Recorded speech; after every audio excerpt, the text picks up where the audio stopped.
Bonjour et bienvenue dans la forêt des lectures. Alors aujourd'hui je vais vous parler de Les larmes du tigre de Comès, une bande dessinée que j'ai empruntée en médiathèque. Alors Comès, c'est la deuxième bande dessinée que je lis de lui et il est surtout connu pour Silence, que j'ai par contre du coup chez moi mais que je n'ai pas encore lu. C'est un peu des fois le côté absurde où je me jette sur les bandes dessinées de médiathèque et que je lis pas encore celles qui sont chez moi. Du coup, c'est un récit assez court, comme vous pouvez voir, c'est assez fin, euh, j'aime pas trop le terme, mais on va dire mineur. C'est pas dire que c'est bien, pas bien, hein, mais c'est un récit qui va pas me marquer sur la longueur. J'ai apprécié lire, mais qui reste pas après la lecture.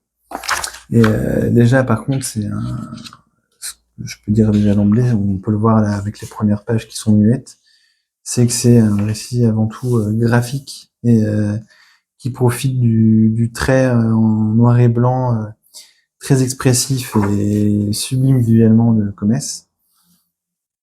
Et du coup, on est dans une histoire du point de vue d'un peuple indien. On n'a pas forcément, comme vous pouvez le voir dans les premières pages, un contexte très décrit, mais il va avoir une sorte de... C'est un peu comme un conte chez un peuple indien, avec un ton assez mélancolique, où on va suivre du coup la légende du peuple tigre et on va suivre des personnages, dont ce personnage avec une grande cicatrice qui est sur la couverture. Et du coup, on va avancer dans une sorte de d'errance à la fois chamanique et mystique et au gré de pages vraiment très expressives qui je trouve vraiment... Enfin, la grande point fort de cette bande dessinée, c'est vraiment son dessin, hein. Le même dessin avec la même histoire avec un dessin qui ne fonctionne pas.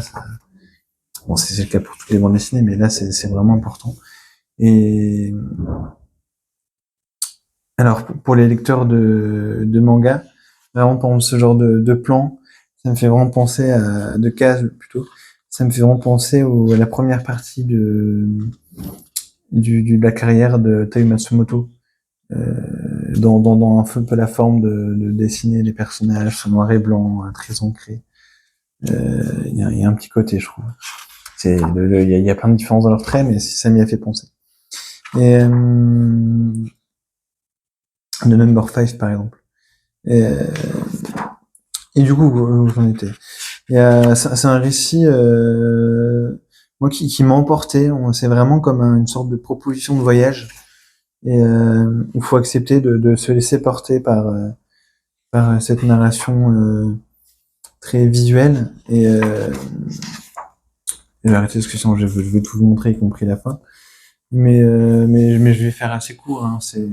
C'est vraiment une bande dessinée qui se lit toute seule et qui est vraiment une expérience graphique que je trouve très réussie et qui me donne envie de continuer à lire du Comès et pourquoi pas vers ses récits les plus connus comme Silence. Voilà. N'hésitez pas à me dire ce que vous en pensez, si vous avez des bandes dessinées de Comès, je sais pas comment ça se dit, à me recommander. Donc voilà, je vous remercie et à bientôt sur la forêt des lectures.